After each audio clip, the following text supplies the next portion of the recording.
Oui, merci Monsieur le Président, Madame et Monsieur les ministres. Les mots prononcés par Simone Veil en 1974 sonnent toujours aussi justes aujourd'hui, car oui, aucune femme ne recourt de gaieté de cœur à l'avortement. L'avortement est légal dans notre pays depuis 45 ans. Cependant, avoir recours à l'IVG reste un choix difficile, personnel, douloureux. Ce sujet est si intime et sensible qu'en parler représente encore un tabou dans notre société. Nous traversons en ce moment l'une des plus graves crises sociales, économiques et sanitaires depuis la Seconde Guerre mondiale. Ses conséquences sont graves et notre système de santé, qui a connu de profonds bouleversements ces 10 dernières années, est affaibli. Le personnel soignant dénonce depuis des années le manque de moyens et des conditions de travail usantes. Cette situation dégradée de l'hôpital public a eu pour effet de fragiliser l'accès aux soins et parmi eux, l'accès à l'interruption volontaire de grossesse. La fermeture des maternités, où le nombre de naissances était jugé trop faible, a entraîné par ricochet celle de plusieurs centres IVG. Suppression de lits, suppression de personnel, accès aux soins détériorés, ces mesures ont eu de lourdes conséquences. Quand les centres IVG s'éloignent, ce sont des kilomètres à parcourir qui s'allongent pour les femmes. Pourtant, c'est bien un accompagnement médical et parfois un soutien psychologique dont les femmes ont besoin sans avoir à parcourir 50 à 100 kilomètres pour le trouver.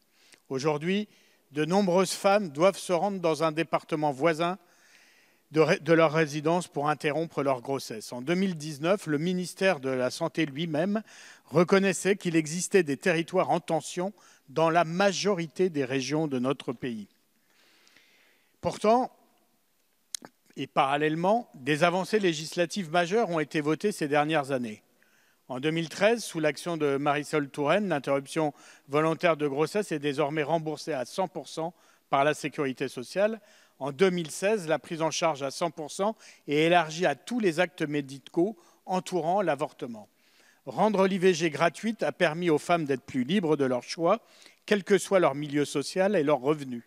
Pourtant, de nombreuses femmes continuent à subir des pressions au sein de leur famille ou de leur entourage. Des sites et associations anti-choix restent très actifs pour dissuader les femmes d'avoir recours à l'avortement. L'inscription du délit d'entrave dans la loi en 2017, c'est une autre référence. C'est une belle référence, mais une autre référence. L'inscription du délit d'entrave dans la loi en 2017 a représenté une grande avancée en pénalisant les sites cherchant à dissuader les femmes d'avorter. Mais cette loi est très difficile à faire appliquer et aucune condamnation n'a eu lieu depuis sa promulgation. La culpabilisation des femmes, les discours angoissants sur d'éventuelles complications sont les ressorts types utilisés, rendant l'entrave à l'IVG plus insidieuse. L'action des associations anti-choix cible également les milieux médicaux, car la clause de conscience dont bénéficient les médecins, enfin la double clause de conscience dont bénéficient les médecins est un levier pour freiner l'accès à l'IVG.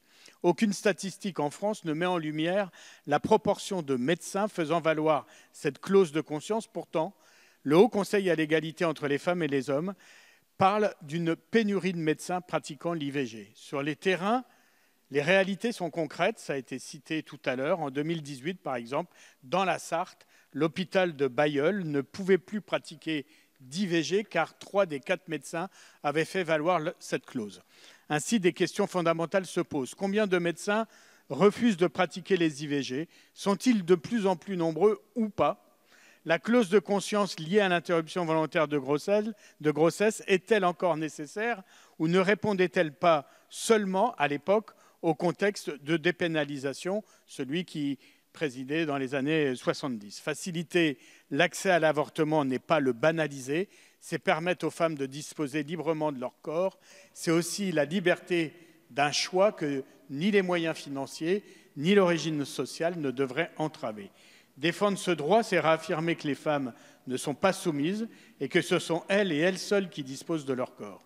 Alors que plusieurs pays dans le monde semblent remettre ce droit en cause, il est indispensable de continuer à se battre pour le défendre comme une liberté fondamentale.